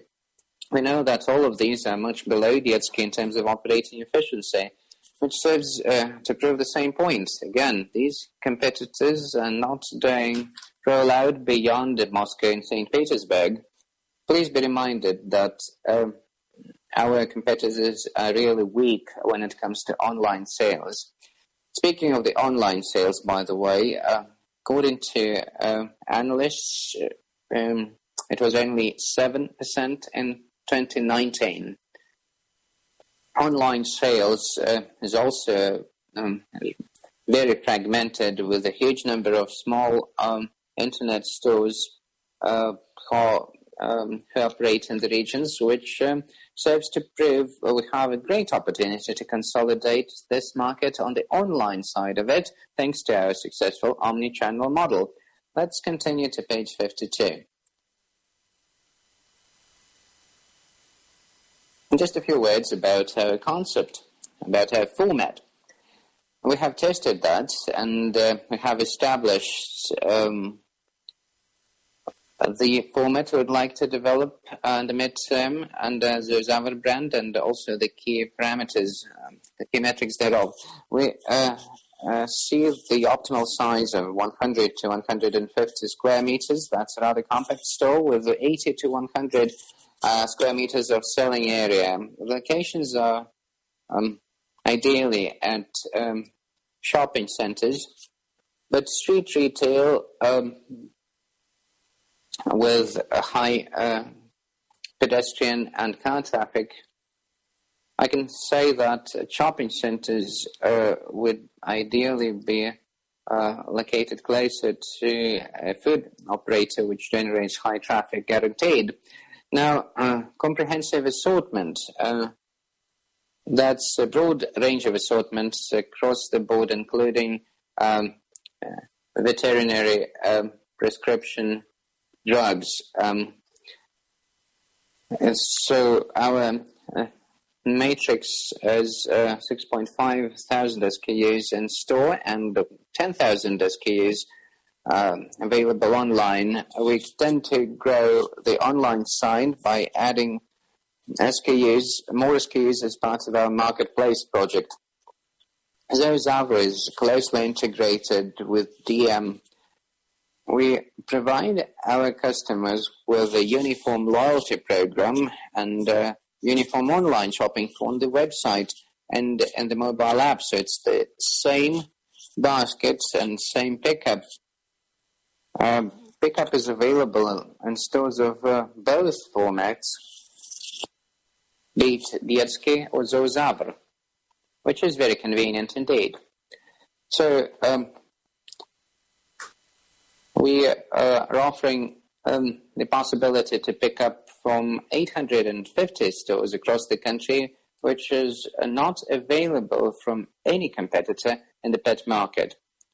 And finally, omni-channel pricing and best price policy makes Zavr lowest price amongst specialized pet suppliers, retailers, as is the case with DM in children's goods. So, aggressive pricing policy.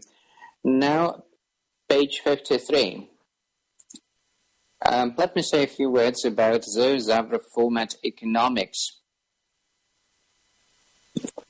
which we're going to roll out looking forward. Starting with our targets that are part of this change strategy, the capex is rather limited because of the limited floor space in these stores, and then again we have the scale effect because we open many stores in total, including Detskiy. So the capex is only going to be 3 to 4 million rubles per each store. The IRR target is 30% on 7-year cash flows, while the EBITDA break-even is coming in under 1 year. And the share of private labels in the medium term is about 30%. So that really improves the overall margins, standing at 38% of gross margin by year 5, when we have the PL of 30%. Over to page 54. Well, I would like to explain here the progress that the company has managed to achieve so far as our pilot program for Zavr. By now, we have opened 11 pilot stores in Moscow region, and 1 store in Tambov. Before the end of 2020, we intend to have another 10 added to the list. Online sales started at the end of 2018, which is also the case for the full project of Zavr, and currently they contribute 50%, more than 50% of the revenue. In Q2, as you can see in the bar chart, it was as high as record high, 57% given the COVID-19 lockdown. Also, by the way, the offline Zavr sales per square meter did not come down during the lockdown. Instead, growing steadily, so we overperformed all our sales revenue targets. Pet supplies stores were not subject to the lockdown, similar to food retail. So all of our stores kept operating throughout the lockdown, and the market has proven its resilience to the crisis, to the coronavirus. People don't save on their pets. Having piloted the format, we decided to roll out the chain. Our key next steps include 70 new stores in 2021, and in the medium term, we intend to get to 500 stores. Then we'll be developing online offering in parallel with store rollouts using DM's infrastructure. That's important. That's why I'm reiterating it yet again. So all of the tools available are already on the table. We don't need to set up anything new. This concludes our section on Zozaver and also the full presentation. I suggest that we thank you very much for your attention. I suggest that we carry on with your questions. Please go ahead. Thank you, colleagues. Again, we're starting our second Q&A session. Please be reminded, if you wish to ask a question orally, please click Raise Hand at the bottom of the screen. If you'd like to submit your question in writing, please click on the Q&A.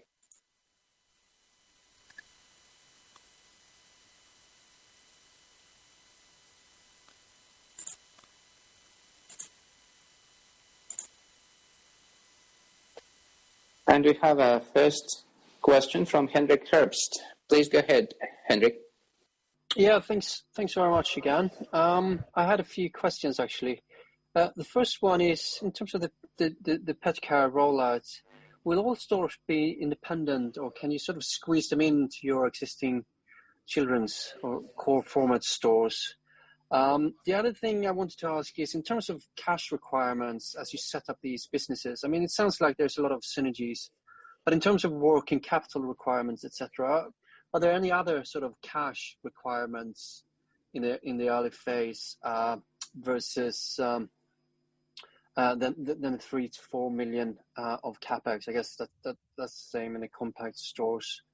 And then how do you think about acquisitions in the pet care market? I mean, it seems like your competitors are pretty subscale and might be looking to. I mean, I guess to get going with a private label strategy, getting to scale quite quickly is pretty important. And when it comes to the private label strategy, have you already sort of secured agreements with suppliers, or where are you on that, please? Yeah, I think that was it. Thank you very much.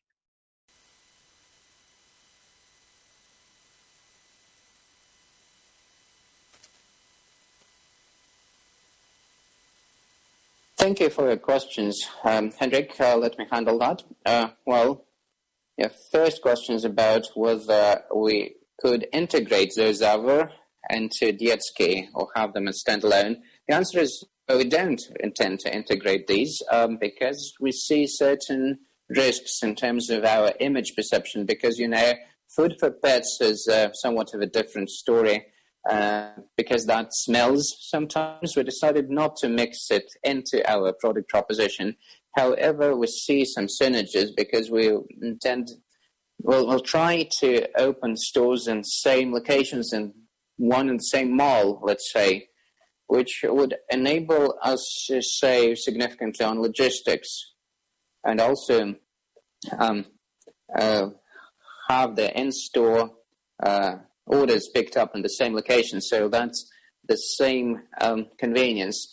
Considering additional capital required, well, frankly speaking, we don't see any additional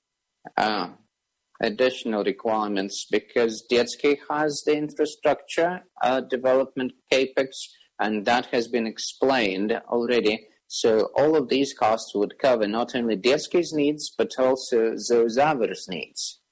That infrastructure would be available to Zozaver. Now marketing. We intend to do some marketing, but the marketing expenses will be offset by the vendors, the suppliers, as is the case for Detskiy. I guess that's it.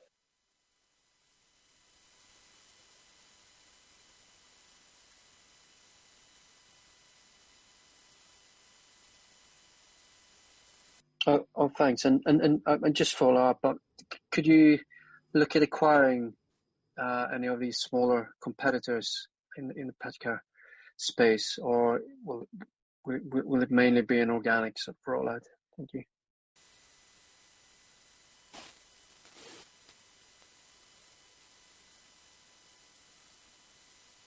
Well, we have been thinking, and we are thinking, and we are looking at the market to understand the proposals that could be on the table.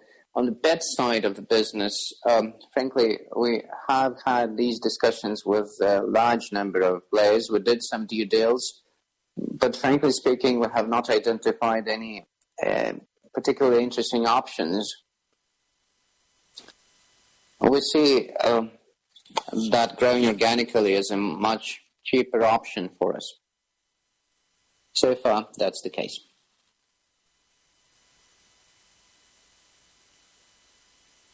Thank you, Henrik, for your question. And we have another question coming from Igor Makeyev.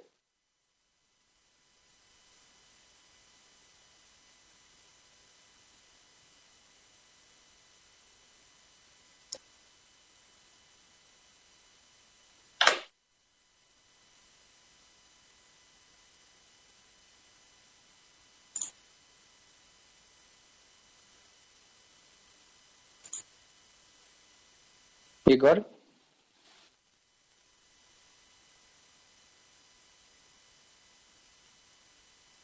Well, in the meantime, we can continue to the next question from Alexei Krivoshabka.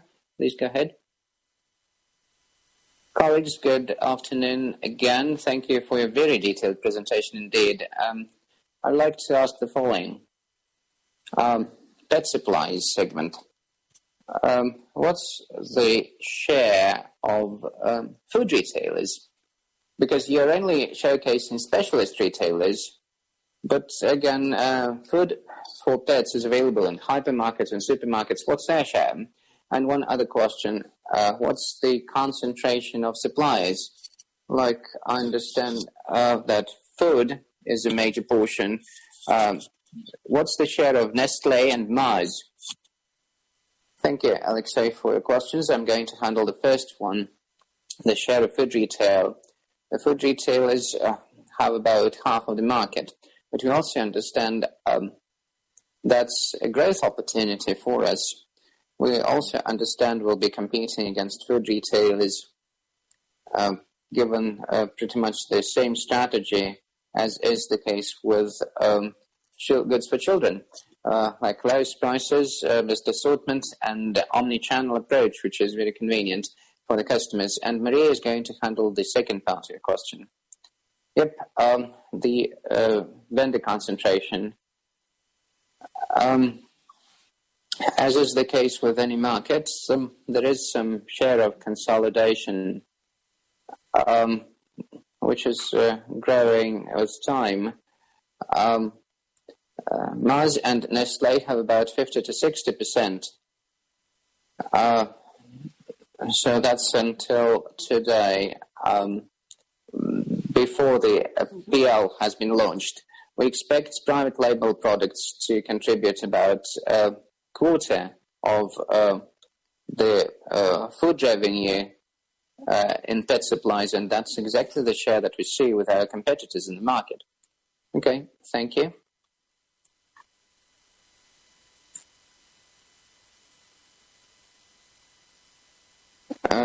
So another question by Henrik. Henrik, please go ahead.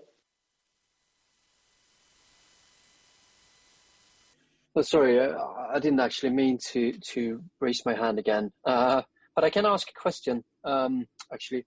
I mean, it is quite a big step up in your expansion. You're launching into regions where you're currently not present, and you're expanding into new formats quite rapidly. I mean, it's quite ambitious targets into new stores. What would you say are the sort of main risks here? Is it to not be able to find the right venues, enough good employees, or what could go wrong here? I mean, I guess you're stretching yourself a little bit more than you have in the last few years in terms of expansion.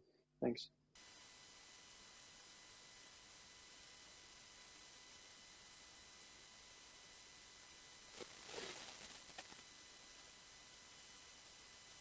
Let me handle this question. Well, we don't see risks here when it comes to growing our initiatives. We don't see that as stretching our resources or anything. Please be reminded that the capex needs, which we have disclosed for Zorzava and also the Detmir PFPs, are rather low. So we're talking here about 3 to 4 million of capex for each Zorzava store. In the recent years, we have been growing the chain and funding that with our operating cash flow. The new initiatives also ensure positive free cash flow for the company, and that is going to help us fund the growth. Please be reminded that one of our key guidance highlights in the midterm is the leverage of net debt to EBITDA is less than 2 times. So this serves to prove, again, that the majority of capex will be funded with our own cash flow. Let me add here, we see that as an opportunity rather than the risk. When it comes to tapping into the regions, let me explain.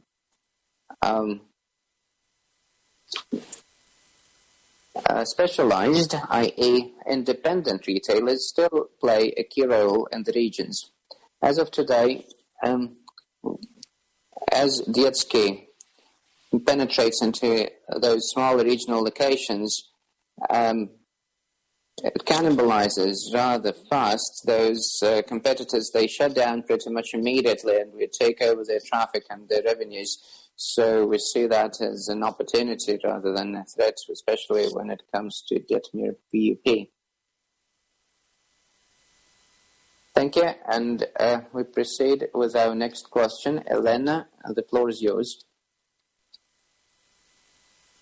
Good afternoon. Thank you for your very good presentation. I have 2 questions. One is about marketplace. How are you going to account for marketplace results in your financials? And what could be the impact on your revenue and the EBITDA as recently as in 2021? That is my first question.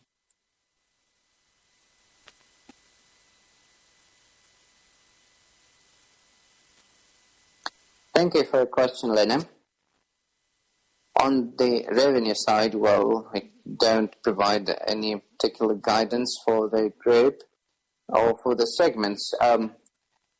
As for marketplace, we expect marketplace to have at least double-digit share of our or double-digit contribution in our online sales, and it's definitely going to be significant for the business in general and for our e-commerce part in particular.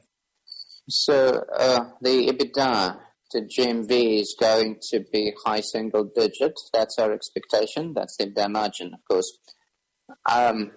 Then EBITDA to revenue, like revenue received from the commission, that's going to be more than 10%, which is double digit again.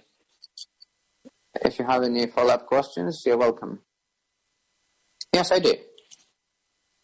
What's the commission rate for GMV?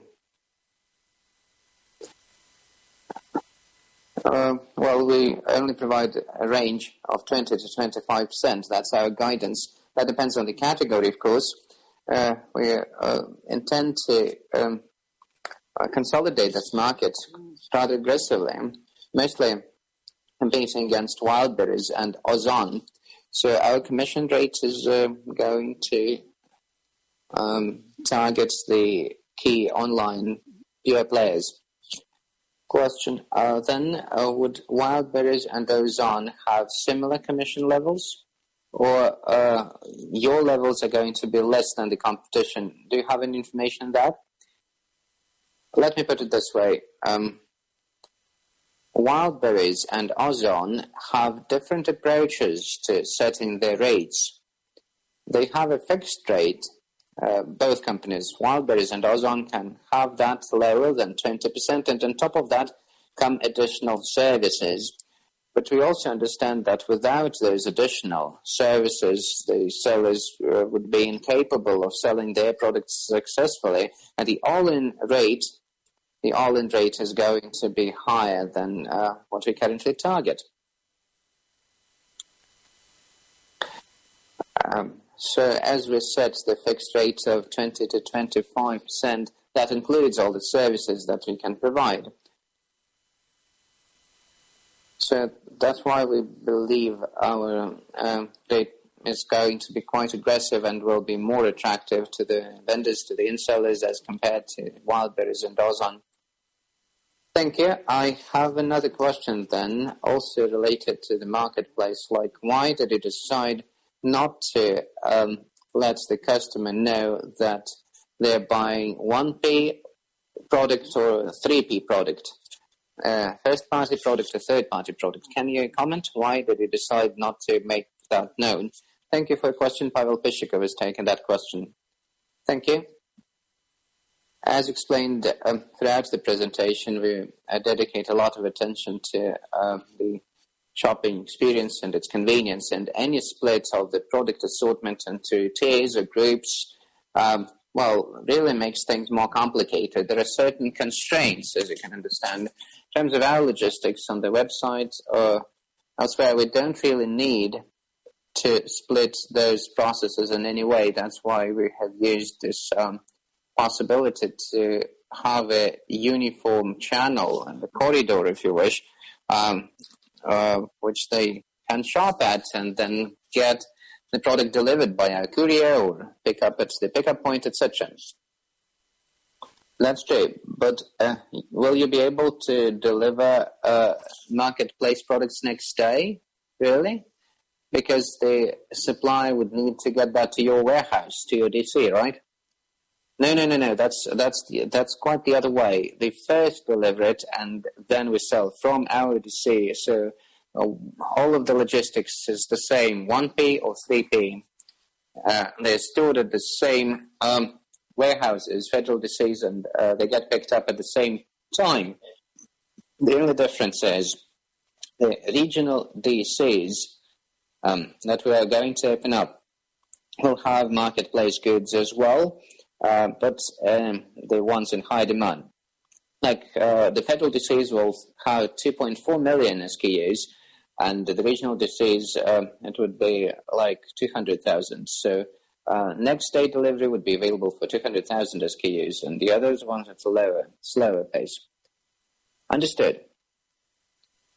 Well, what you're talking about is 2P then. That's the term I'm used to, because when you say 3P normally means delivery by vendor. Okay, I understand your answer. And then I have another question on the CAPEX side. I didn't quite catch that. What's your CAPEX guidance on IT and logistics? You're saying that the total CAPEX for IT, including logistics, is going to be 4 billion rubles, but then two more DCs, each at 2.5 billion rubles. I understand these are separate numbers, right? 4 billion is for IT, and on top of that come 2.5 times 2, right? No, not quite. 4 billion is additional CAPEX we need to develop the IT side of the business, which includes IT infrastructure, expansion, and also equipment that we need for major warehouses. The number of 2.5 billion per federal DC includes construction and equipment costs. I have tried to calculate the average annual CAPEX for 3 to 4 years to come, including the plans you have announced, and it seems to me a CAPEX is going to be as high as 9 billion rubles, and I have not included yet in-store experience 2.0 renovation. Is this the right number? And no, that's the wrong number. we only have two large federal DCs. One is pending in 2022, the other one is pending in 2024. Even if these cost 2.5 billion rubles, plus again 4 billion rubles is not annual, that's mid-term, so span that across several years, that will be 1 billion per year. So peak capex when we open a federal DC would be 3.5 billion rubles at the highest, and maintenance capex is less than 1 billion. So then we'll have capex for new store openings, so only 3 to 4 million for Zavra and PUPs, and 100 million rubles for regional DC. So 9 billion is definitely a wrong number. In peak year, in any peak year, it could be high or significant, but definitely much below 9 billion. Okay, we're going to redo the numbers because we have included all the pickup points in Zavra and then the rollout of your DM chain. So we have an understanding that to open 100 stores per year of DM format, you spend about 1.5 billion, right? And so, no, excuse me for interrupting. Normally we spend about 1 billion for the store chain rollout because that was 13 to 14 million per store, but very often we replace a competitor, and we can say on the capex in the recent couple of years it's 1 billion for 100 stores. Okay, thank you for your clarifications. Thank you for your question. Next comes a question from Mr. Maxim Nekrasov. Maxim, please go ahead. Hello. Good afternoon again, or good evening. I have a question on your margin guidance, referring to page 14 of the presentation. It's more conservative guidance, like in the past it was to be double digit, now it's around 10 area for the old format. For the IS 617, I'm wondering why you expect some pressure on your margins. Is that related to marketplace investment or small formats with additional pressure, or total investments? So why is that? Well, you see, we're rather conservative in our forecasts. In the past, it was at least 10% for the EBITDA margin. We normally had 11.4, but the guidance was at least 10%. We maintain it around that area, 10% area.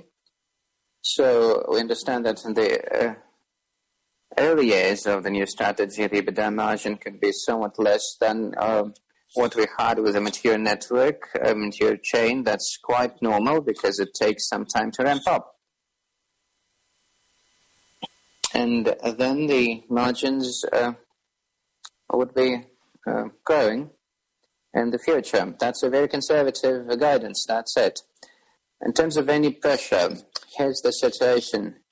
Well, Detskiy PUPs have somewhat less margin as compared to the mature store of our DM format, but again, their margin is 14%. So the PUPs may have less of a margin, but it's still above 10%. On Zavra, it's going to be less until the point in time when we launch the private labels, but these have a high margin, which is going to take our margin much higher. Understood, thank you. Thank you for your question. Our next question comes from Mr. Murat Ibragimov. Please go ahead. Thank you for a very detailed presentation. I have several questions. How are you going to recognize the revenue, GMV or your commission for marketplace? Murat, could you please repeat your question, albeit a bit louder? Maybe we're not hearing you well enough. Here's my question again. When you sell marketplace goods, how are you going to recognize the revenue? GMV or the commission that you charge from the vendor? Anna is going to comment on that. Well, in terms of our management accounts, we'll be showing GMV. In terms of the financial accounts, there are certain rules for those. We're not going to hide anything. We'll be showing both the GMV and the commission that we make. Question, then IFRS revenue will be the commission, right? Answer, right. So as you grow marketplace and your EBITDA margin is set to grow, right? As the share of marketplace proves. Yes, that's correct. Mathematically, in the early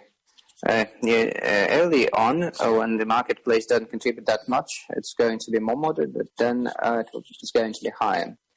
Okay, another question on the PUPs then, because you're going to open up, you have opened up pilot stores in Moscow and Tambov, which are completely different when it comes to the disposal of income. I understand you have picked Tambov in order to test the concept. Can you explain how much the economics would be different? Understood your question. It's not PUP, it's Zozavr.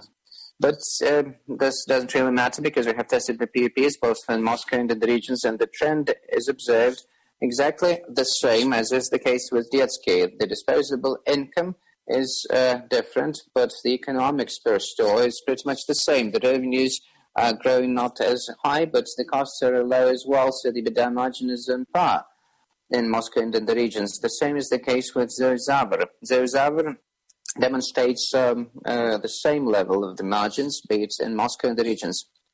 Thank you. Then how about the offline stores of Detskiy? You have a feature because you have traffic builders at the closer to the back room, and as customers walk through, they shop for what they need and what they can pick up on the way. So this doesn't work online. How are you going not to lose as you get more of online sales? Is my question clear? Yeah, understood. Now, I'm in charge, that's Pavel speaking, I'm in charge of e-commerce. Well, frankly, online is a great channel in terms of promo management, like half of the sales has promo attached, so we manage that online worse than we do with online, and we can manage the margins as we see fit. So the economics is somewhat different, online and offline, but the economics, the margins are pretty much comparable. Question, how do you manage that then? Like you know the customer and you offer some context to advertising or AdWords or something? I mostly promote with push notifications and with a mobile app, and also email lists. Like we don't pay for the traffic, so we offer those goods with the promos where we have the margins well calculated. Thank you. Understood. That's it for my questions. Okay. We are ready to proceed with the questions that have been put forth in writing. Could you please explain in depth the new digital services? Which ones are you going to pilot in 2022? How are you going to work with the health services and looking for staff and personnel such as babysitters? Well, Pishkov, I'm in charge of e-commerce. We're early on in that process, so we wouldn't really want to open up everything. It's still early into this process. One of the first digital services to be launched would be the catalog of other apps within the Detskiy's environment, such like kind of a mini store. The mom or even the kid would be able to use other apps available. Like they wouldn't really need to have Google Play or App Store to identify some of the some of the apps they would need. They will have been scored well, and then the kid or the mom won't be able to install those apps and use them. On the health side, or entertainment, well, most probably it will be about the synergies with those services already available in the market. That's what we're going to pursue. I think that's all I can comment on so far. Thank you. Our next question. How are those other targets being integrated into LTI KPIs? Let me handle that question. As you know, our new LTI program has two triggers for payments, a dividend and a higher market cap, since both are exposed to the overall financial performance of the company, which includes those other. That's exactly how. That's how they're integrated, with no additional LTI KPIs for those other. On the short term, though, like annual targets, well, obviously the management team has KPIs for those hours for each year, as is the case for any other segment. Okay, thank you. Next question. You have identified you're guiding the mid-term target Zerzavar margin of 13 to 15%. What's the actual EBITDA margin for the 5 stores you have piloted? Well, that's very simple and a very difficult question at the same time. Maria has mentioned that the key driver here is obviously the share of private labels. So the launch of private label products, because that's the main margin, and we're going to launch those in 2021, at which point we'll be able to suggest the actual target EBITDA, the target margins that will take us to EBITDA margin of 13 to 15%. The pilot stores we have tested in the recent year were supposed to yield, to provide us with confidence that our revenue targets could be met. And our costs could be met, like rental fees and payroll. We have achieved these targets. On the EBITDA side, it's too early to discuss. We'll launch the private labels in 2021, and we'll be happy to announce the numbers. Thank you. Next question in writing. Farid has explained that the EBITDA margin in your PUPs is currently high single digit, 8 to 9%. What's the target EBITDA margin for the PUP format in the midterm? And the answer is rather straightforward here. We target 8 or 9%. Next question.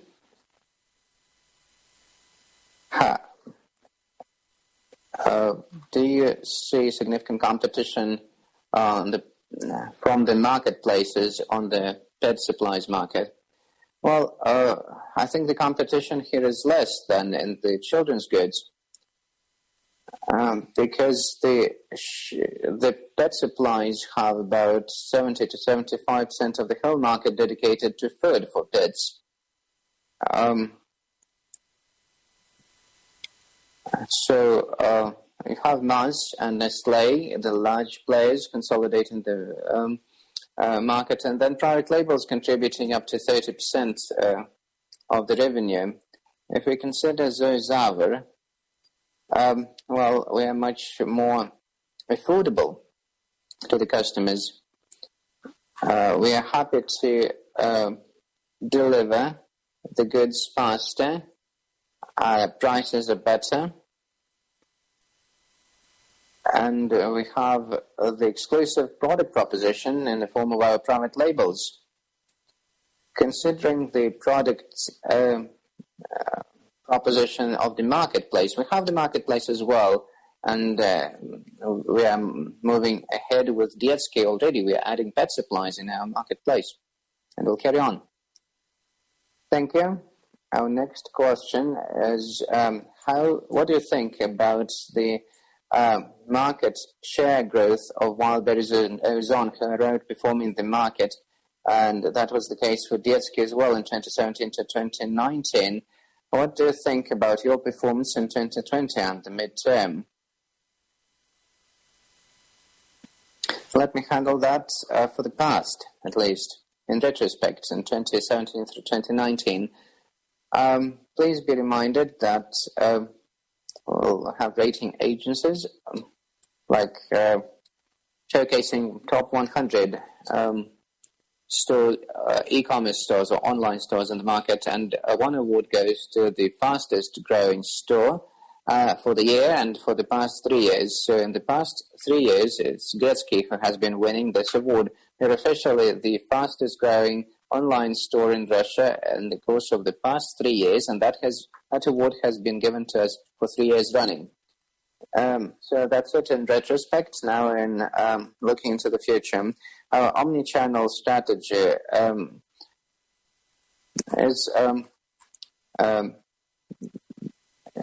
represents the best demand and the most efficiency. The COVID-19 crisis has demonstrated the fact that in-store pickup is still the most popular approach for our customers. We have seen that in the share of growth and the pace of growth and the share of the market. We believe our online development target 3 avenues: fastest and cheap delivery, broadest assortment with the help of our marketplace, and lowest pricing, thanks to our scale of business, would enable us to compete successfully against all of the pure players such as wild berries and Ozon.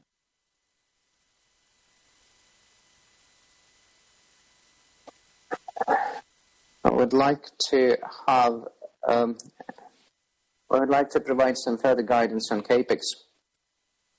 I think we still can provide further comment. Colleagues, indeed, I think there is a misunderstanding here. We're not talking about 9 billion rubles of capex. In our view, it's going to be 5 to 6 billion per year at the highest point. And then we have not made the decision as yet on the federal DCs whether we will do construction or whether we do rental. In the past, like the two DCs in Detskiy, we had the initial capex was less than 2 billion for the second warehouse, and then we got tax benefits and returned like 25% of that. So we're not talking about 8 or 9 billion per year, not at all. Colleagues, we have a couple of further questions online. First question is coming from Elena Zhironova. Yeah, thank you. It's not a question, Anna. I just want to calm you down. I have got it right. I've got to the same number of 5 billion per year. So I looked at the wrong number in my Excel spreadsheet. So 9 billion is a totally different number. So frankly, I was very much concerned about something being wrong in my model, but in fact, it's fine. Thank you for confirming the number. Thank you, Lena. One further question from Alexei Krivoshabko. Colleagues, thank you again for giving me some time here. I would like to clarify one point. You're saying that the share of online revenue is like 30-40%, right? And do you intend to ramp that up looking forward?